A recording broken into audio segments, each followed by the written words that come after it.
ഇന്ന് തമിഴ്നാടിന്റെ super star, south ഇന്ത്യയുടെ തന്നെ സൂപ്പർ സ്റ്റാർ വിജയ് തമിഴ്നാടിന്റെ മുഖ്യമന്ത്രിയായി സത്യപ്രതിജ്ഞ ചെയ്തിരിക്കുകയാണ്. അപ്പോൾ പഴയ ഒരു കഥ വീണ്ടും സോഷ്യൽ മീഡിയ ചർച്ച ചെയ്യുന്നു. ഒരു പൊതുചടങ്ങിൽ മുൻനിരയിൽ പോലും ഒരു സ്ഥാനം കിട്ടാതെ ജൂനിയർ ആർട്ടിസ്റ്റുകളുടെ കൂടെ അല്ലെങ്കിൽ കുറച്ചുകൂടി സീനിയോറിറ്റി കുറഞ്ഞ താരങ്ങൾക്കൊപ്പം പുറകിലിരിക്കേണ്ടി വന്ന വിജയുടെ ഒരു വീഡിയോ കാണുന്നുണ്ട്. അപ്പോൾ കാലം കാത്തുവച്ച കാവ്യനീതി എന്നൊക്കെ പറയുന്നത് പോലെ വർഷങ്ങൾക്കിപ്പുറം തമിഴ്നാടിന്റെ തന്നെ CM ആയി വിജയ് വരികയാണ്. ഈ വിജയുടെ ജനനം 1974 ജൂൺ 22. പ്രശസ്ത സംവിധായകനായിരുന്ന S.A. ചന്ദ്രശേഖറുടെയും ഗായികയായിരുന്ന ശോഭ ചന്ദ്രശേഖറുടെയും മകനായിട്ടാണ് ഈ വിജയുടെ ജനനം. 92 ആദ്യമായിട്ട് സിനിമയിലേക്ക് വരുന്നത്.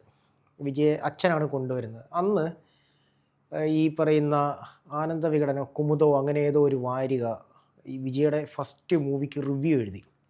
இந்த മൂഞ്ചിയെല്ലാം പാക്ക യവനാവത് തിയേറ്റർ പക്കം പോകുവാങ്കള. അതായത് ഈ മോഹമെല്ലാം കാണാനായിട്ട് ആരെങ്കിലും തിയേറ്ററിൽ പോകും. അന്ന് ഒരു കറുത്ത് മെല്ലിച്ച ഒരു പയ്യൻ ഒരു കറുത്ത ബനിയനും ഇട്ട് പുറം തിരിഞ്ഞ് നിന്ന് എക്സസൈസ് ചെയ്യുന്ന ഒരു ഷോട്ടാണ് അന്ന് സിനിമയിലെ ആദ്യത്തെ ഷോട്ട്. അപ്പോൾ അന്ന് അത്ര അപമാനിക്കപ്പെട്ട ആ ഒരു വാരികയുടെ മുഖചിത്രമായി വർഷങ്ങൾക്ക് ശേഷം വന്ന് മാസ് കാണിച്ച വ്യക്തിയാണ് വിജയ്. ആ വിജയുടെ മുഖം ആ വാരിക സെയിൽ ചെയ്യുവാനായിട്ട് അച്ചടിക്കേണ്ട അവസ്ഥ വന്നു എന്നുള്ളതാണ്. അപ്പോൾ ഇത് വിജയ്ക്ക് ആദ്യത്തെ സംഭവമൊന്നും അല്ല. ഈ പറയുന്ന അപമാനിക്കപ്പെട്ടിടത്തേക്ക് രാജാവായിട്ട് കടന്നു ചെല്ലുന്നത് ദളപതി എന്ന് പറയുന്ന ആരാധകരുടെ വിജയ്ക്ക് ഇത് ഒരിക്കലും ഒരു പുതിയ സംഭവമല്ല എന്ന് പറയുവാനായിട്ട് ആഗ്രഹിക്കുകയാണ്. അതുപോലെ തന്നെ ആ ഒരു ഷോട്ട് വർഷങ്ങൾക്ക് ശേഷം 100 കോടിക്ക് മേലെ കളക്ഷൻ നേടിയിട്ടുള്ള മെർസൽ എന്ന് പറയുന്ന ചിത്രത്തിലെ വിജയുടെ ഇൻട്രോ സീനായിട്ട് അതേ ഷോട്ടിൻ്റെ പുതിയ വേർഷൻ അവതരിപ്പിക്കുകയും ചെയ്തിരുന്നു. മെർസൽ എന്ന് പറയുന്ന ചിത്രത്തിൽ അതേ കറുത്ത ബനിയനും ഇട്ട് പിന്തിരിഞ്ഞ് നിൽക്കുന്ന വിജയെ കണ്ടപ്പോൾ തിയേറ്ററിൽ ഉറയുന്ന ആർപ്പ് വിളികളാണ് അന്നത്തെ ആ ചോദ്യത്തിനുള്ള മറുപടി. இந்த മുഖമെല്ലാം പാക്ക യാരാവത് തിയേറ്റർ പക്കം പോകുവാങ്കള. വർഷങ്ങൾക്ക് ശേഷം വിജയ് വളർന്നു. 2021 തദ്ദേശീയ തിരഞ്ഞെടുപ്പിൽ ഏകദേശം 129 അംഗങ്ങൾ വിജയിക്കപ്പെട്ട ഒരു തിരഞ്ഞെടുപ്പായിരുന്നു. അത് ഒരു രാഷ്ട്രീയ കക്ഷിയുടെയും പിൻബലമില്ലാതെ 121 മെമ്പർമാർ തദ്ദേശീയ തിരഞ്ഞെടുപ്പിൽ 2021 തിരഞ്ഞെടുക്കപ്പെട്ടു.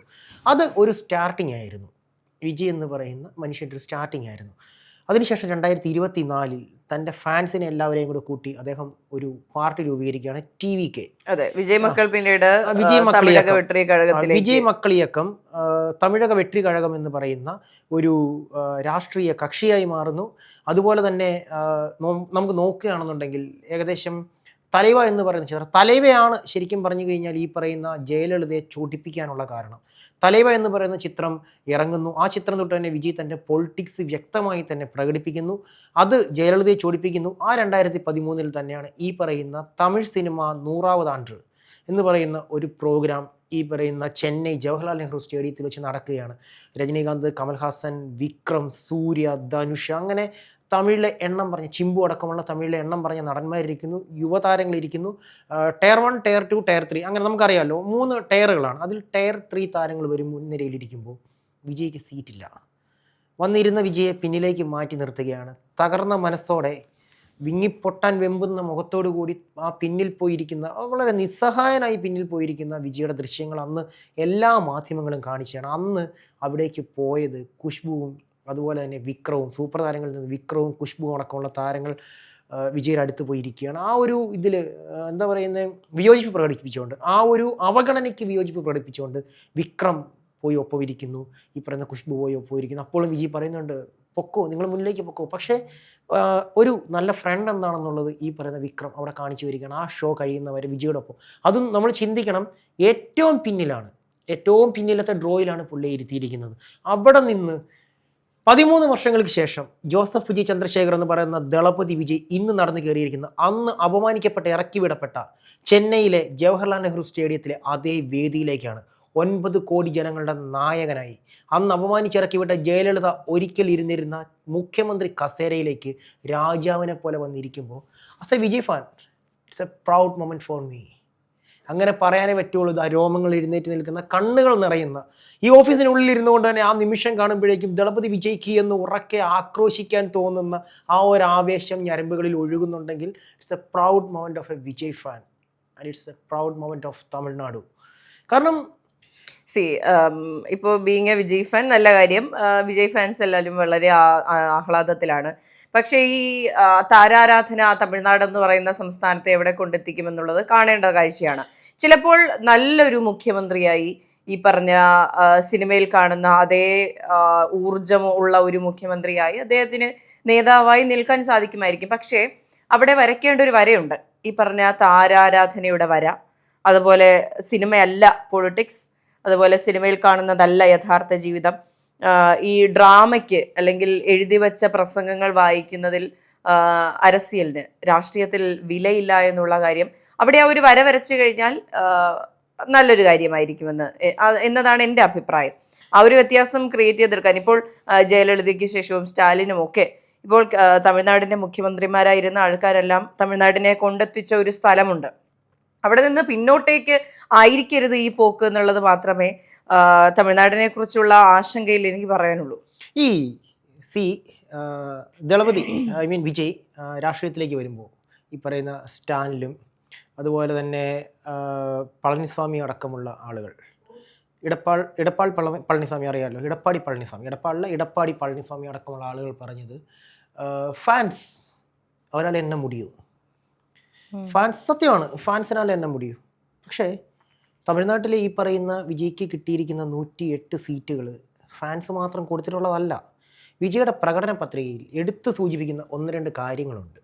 ഒന്ന്, തമിഴ്നാടിനെ ഒരു ഡ്രഗ് ഫ്രീ സൊസൈറ്റിയാക്കി മാറ്റും. 2, സ്ത്രീകൾക്ക്, അതായത് 63 വയസ്സ് കഴിഞ്ഞ വ്യക്തികൾക്ക് 2500 രൂപ വെച്ച് മാസം പെൻഷൻ, 2500 രൂപ മാസം പെൻഷൻ. മൂന്നാമത്തേതെന്ന് പറയുന്നത് തമിഴ്നാടിനെ സമ്പൂർണ്ണ മദ്യനിരോധന സംസ്ഥാനമാക്കി മാറ്റും. 4മത്തേത് സ്ത്രീകൾക്ക് സൗജന്യ യാത്ര. 5മത്തേതെന്ന് പറയുന്നത് 6 ഗ്യാസ് സിലിണ്ടറുകൾ ഒരു വർഷം ഒരു കുടുംബത്തിന് ഫ്രീ, അതായത് ക്യാഷ് കൊടുക്കണ്ട. പിന്നെ വൈദ്യുതിയുടെ നിരക്ക് കുറയ്ക്കാൻ പോവുകയാണ്, ഇലക്ട്രിസിറ്റിയുടെ നിരക്ക് കുറയ്ക്കാൻ പോവുകയാണ്. നമുക്ക് കേൾക്കുമ്പോൾ ഇതൊക്കെ ഒരു തള്ളായിട്ട് തോന്നില്ലേ? ഇതൊക്കെ നടക്കുമെന്ന് തോന്നില്ലേ? തമിഴ്നാട്ടിൽ ഇത് തള്ളായിട്ട് തോന്നില്ല. കാരണം തമിഴ്നാട്ടിൽ പലതും, ഈ ലാപ്ടോപ്പും ടിവിയും രാഷ്ട്രീയം, ഇതെല്ലാം കൃത്യമായി കിട്ടിയിരുന്ന ഒരു സംസ്ഥാനമാണ് തമിഴ്നാട് എന്ന് പറയുന്നത്. ടിവിയിലൂടെ അധികാരം പിടിച്ചെടുത്ത ഒരു കാലമുണ്ട്. എല്ലാ കുടുംബത്തിലേക്കും റേഷൻ കടകൾ വഴി TV ദാനം ചെയ്ത് 10 പൈസ ദാനം ചെയ്ത് ഈ ഒരു സീറ്റ് പിടിച്ചെടുത്തതാണ്. പക്ഷേ ഇത് തള്ളെല്ലാം തെളിയിച്ചുകൊണ്ട്, അതായത് വിജയോട് പറഞ്ഞിരുന്നു, വിജയ്ക്ക് അരസിയൽ മുന്നോക്കമില്ല. അത് സ്റ്റാലിൻ പറഞ്ഞൊരു വാക്കാണ്, അവനക്ക് അരസിയൽ മുന്നോക്കമില്ല, അവനാലെ എണ്ണ മുടിയും. അതായത് പുള്ളിക്ക് പരിചയസമ്പത്തില്ല രാഷ്ട്രീയത്തിൽ, പുള്ളിയെ കൊണ്ട് എന്ത് പറ്റും എന്നാണ് സ്റ്റാലിൻ ചോദിച്ചത്. ഈ പറഞ്ഞ വിജയുടെ ആ പ്രചാരണ പരിപാടികളിലെല്ലാം ഒരു അപക്വമായ രാഷ്ട്രീയ നേതാവിന്റെ എല്ലാവിധ രീതികളും ഉണ്ടായിരുന്നു. അദ്ദേഹം എഴുതി വായിച്ച പ്രസംഗങ്ങളിൽ അതുണ്ടായിരുന്നു. കരൂർ അദ്ദേഹത്തിന് പറ്റിയ പിഴവ് തന്നെയാണ് കരൂർ ദുരന്തത്തിന് പിന്നിൽ എന്ന് തന്നെയാണ് ഞാൻ വിശ്വസിക്കുന്നത്. വൈകിയെത്തുക, അതുപോലെ തന്നെ ഒരു മുൻവീക്ഷണമില്ലാതെ, ഒരു മുൻകരുതൽ എടുക്കാതെ, ഇത്രയും ചെറിയൊരു സ്ഥലത്ത് വലിയൊരു ആൾക്കൂട്ടം വരുമെന്നുള്ള മുൻകരുതൽ ഉണ്ടാകാതെ ഇത്തരം അപക്വമായ നിലപാടുകൾ അദ്ദേഹം എടുത്തിട്ടുണ്ട്. നടത്തിയ പ്രസംഗങ്ങളെല്ലാം തന്നെ വളരെ സിനിമാറ്റിക് ആയിട്ട് നടത്തിയ പ്രസംഗങ്ങളാണ്. ഇത് കാണുമ്പോൾ സ്വാഭാവികമായും ഇന്ത്യയിൽ എവിടെയുമുള്ള ഒരു രാഷ്ട്രീയ നിരീക്ഷിക്കുന്ന വ്യക്തികൾ തമിഴ്നാട് നോക്കിക്കാണുമ്പോൾ എന്താകും ഇവിടെ നടക്കാൻ പോകുന്നത് എന്ന് വളരെ ആകാംക്ഷയോടെയാണ് നോക്കുന്നത്. ഇത്രയും ജനങ്ങളുടെ പിന്തുണ ഇപ്പോൾ ഉള്ളത് കൊണ്ട് തന്നെ അദ്ദേഹം ഈ പറഞ്ഞതുപോലെ ഈ ഡ്രമാറ്റിക് സൈഡ് മാറ്റിവെച്ചുകൊണ്ട് കൃത്യമായ രാഷ്ട്രീയത്തെ നോക്കിക്കാണുകയും നല്ലൊരു നേതാവായി മുന്നോട്ട് വരികയും ചെയ്താൽ ഈ പറഞ്ഞതുപോലെ ജയലളിതയൊക്കെ വർഷങ്ങളോളം മുഖ്യമന്ത്രിയായി തുടർന്നതുപോലെ അദ്ദേഹത്തിനും സാധിക്കുമായിരിക്കും. തീർച്ചയായിട്ടും. അദ്ദേഹം ഇപ്പോൾ അധികാരത്തിൽ കയറിയപ്പോൾ അദ്ദേഹം ഒപ്പിട്ടിട്ടുള്ള ഒരു ഫയലുണ്ട്, ഞാൻ മുൻപ് പറഞ്ഞ ഡ്രഗ് ഫ്രീ സൊസൈറ്റി. തമിഴ്നാടിനെ ഡ്രഗ് ഫ്രീ സൊസൈറ്റി ആക്കും എന്ന് പറഞ്ഞ അതിനുവേണ്ടി, ആ ഒരു വാഗ്ദാനത്തിന് വേണ്ടി അദ്ദേഹം ഇന്നൊരു സ്ക്വാഡ് രൂപീകരിച്ചിട്ടുണ്ട്. ഇന്നത്തെ ഫസ്റ്റ് അദ്ദേഹത്തിൻ്റെ ഫയൽ അതായിരുന്നു. സ്ക്വാഡ് രൂപീകരിച്ചിട്ടുണ്ട്, അതിനായിട്ട് സ്ക്വാഡ് വിളിച്ചിട്ടുണ്ട്. പിന്നെ അടുത്തതായിട്ട് അദ്ദേഹം നടത്താൻ പോകുന്ന പദ്ധതി എന്ന് പറയുന്നത് മുൻപ് പറഞ്ഞിട്ടുള്ള സമ്പൂർണ്ണ മദ്യനിരോധന സംസ്ഥാനം എന്നുള്ള ഒരു ലെവലിലേക്കാണ്. പക്ഷേ അതൊരു അപക്വമായ തീരുമാനമായിട്ട് എനിക്ക് തോന്നുന്നുണ്ട്. കാരണം മുൻപ് നമ്മുടെ കേരളത്തിൽ ചാരായ നിരോധനം, സമ്പൂർണ്ണ ചാരായ നിരോധനം നടത്തിയ സമയത്ത് കള്ളവാറ്റ് നടത്തുകയും അതിനെ തുടർന്നുണ്ടായ ഒരു ദുരന്തവും നമുക്കറിയാവുന്നതാണ്. തമിഴ്നാട്ടിലും അത് സംഭവിക്കാൻ പോകും എന്നുള്ള ഒരു ഉൾഭയമുണ്ട്. കാരണം നമുക്കറിയാം മദ്യപിക്കുന്നവർക്ക് മദ്യമില്ലാതെ പറ്റില്ല. മദ്യം നിർത്തി കഴിഞ്ഞാൽ അവർ മദ്യത്തിനായിട്ട് എന്ത് മാർഗ്ഗങ്ങൾ സ്വീകരിക്കും? ഘട്ടം ലഹരിക്ക് ഘട്ടമായി ആയാൽ പോലും മദ്യനിരോധനം എന്ന് പറയുന്നത് നടപ്പുള്ള ഇന്നത്തെ കാര്യമല്ല. സമൂഹത്തിൽ പക്ഷെ അദ്ദേഹം possible അല്ല. അത് പറഞ്ഞിട്ടുണ്ട്. പക്ഷെ അദ്ദേഹത്തിന് നടത്താൻ പറ്റുന്ന കാര്യങ്ങളാണ് ഈ പറയുന്ന ഗ്യാസ് സിലിണ്ടറുകൾ എത്തിക്കുക എന്ന് പറയുന്നത് നടത്താൻ പറ്റുന്ന ഒരു കാര്യമാണ്. പിന്നീട് അദ്ദേഹത്തിന് പറ്റുമെന്ന് പറഞ്ഞാൽ വൈദ്യുതി നിരക്ക് കുറയ്ക്കാൻ പറ്റും. ഡ്രഗ് ഫ്രീ സൊസൈറ്റി അത് കറക്റ്റാണ്. കാരണം ഡ്രഗ് ഫ്രീ സൊസൈറ്റി എന്ന് പറഞ്ഞാൽ ഡ്രഗിനെതിരെ ശക്തമായ നടപടികൾ എടുത്തു കഴിഞ്ഞാൽ ഡ്രഗ് ഫ്രീ സൊസൈറ്റി ക്രിയേറ്റ് ചെയ്യാനായിട്ട് അത്ര വലിയ ബുദ്ധിമുട്ടൊന്നുള്ള കാര്യമാണ്. നമ്മുടെ കേരളത്തിൽ തന്നെ ഡ്രഗ് ഇത്രയധികം കടന്നു വരുന്നതെന്ന് പറഞ്ഞാൽ ഇത് പിടിച്ചെടുത്ത് കഴിഞ്ഞാൽ ഇതിനകത്ത് കൂടിപ്പോയി കഴിഞ്ഞാൽ 6 മാസം അകത്ത് കിടക്കണം. അതിനുശേഷം പിന്നെ നിയമ നടപടികൾ നേരിട്ടാൽ മതി. ഒരു ഫൈൻ അടച്ചു കഴിഞ്ഞാൽ ഇറങ്ങി പോരാമെന്നുള്ള ഭയം കൊണ്ടാണ് ഈ പറയുന്ന ഒരു ഡ്രഗ് ഫ്രീ സൊസൈറ്റി നമുക്ക് ക്രിയേറ്റ് ചെയ്യാൻ പറ്റാത്തത്. എങ്കിലും ഒരു പരിധിവരേക്കും നമ്മൾ ഇതിനെ കൺട്രോൾ ചെയ്തിട്ടുണ്ട്. അപ്പോൾ അതിനുവേണ്ടി ഒരു സ്ക്വാഡ് രൂപീകരിച്ച് തുനിഞ്ഞിറങ്ങുകയാണെന്നുണ്ടെങ്കിൽ ഇറ്റ് വിൽ ഹാപ്പൻ. അത്ര എനിക്ക് പറയാൻ പറ്റും. പിന്നെ എന്ന് പറഞ്ഞു കഴിഞ്ഞാൽ വിജയ് ഓക്കെ ആണ്.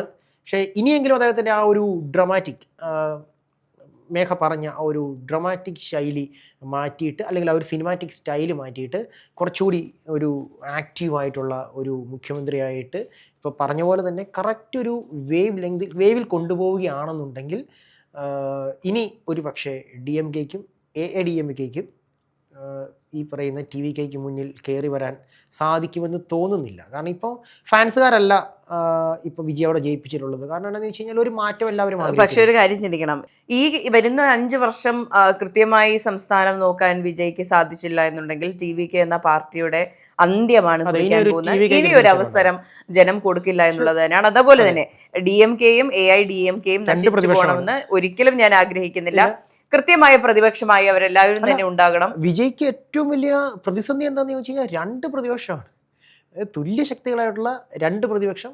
ഈ 2 പേരും ഏകദേശം 60 വർഷത്തെ ഭരണ പരിചയം, പതിറ്റാണ്ടുകൾ നീണ്ട് തമിഴ്നാട് ഭരിച്ചിട്ടുള്ള 2 കക്ഷികളാണ് AADMKയും അതുപോലെ തന്നെ DMKയും. ഇവർ 2 പേരും ചെലുത്തുന്ന പ്രഷറിനെ ആസ് എ ഹീറോ അല്ലെങ്കിൽ ആസ് എ CM അയാൾക്ക് എങ്ങനെ മറികടക്കാൻ പറ്റുമെന്നുള്ളതാണ് ഇനിയുള്ള കാര്യങ്ങൾ എനിക്ക് കാണേണ്ടത്. പക്ഷെ അതിനേക്കാൾ എനിക്ക് ആഗ്രഹം എന്താണെന്ന് ചോദിച്ചു കഴിഞ്ഞാൽ അദ്ദേഹം തിരിച്ചു വരണമെന്നുള്ളതാണ്. കാരണം അദ്ദേഹം തിയേറ്ററുകളെ പൂരപ്പറമ്പാക്കിയിട്ടുള്ള ആ നിമിഷങ്ങൾ ഇനി ഒരിക്കലും നമുക്ക് ഏതെങ്കിലും 5 വർഷത്തിനത് കിട്ടില്ല എന്ന് പറയുമ്പോൾ ശരിക്കും പറയാം നല്ല വിഷമമുണ്ട്, നല്ല സങ്കടമുണ്ട്. എന്തായാലും ജനനായകന് വേണ്ടി വെയിറ്റിംഗ് ആണ്. അതുപോലെ തന്നെ തമിഴ്നാടിൻ്റെ ജനനായകൻ എന്ത് ചെയ്യുന്നു എന്ന് കാണാനും.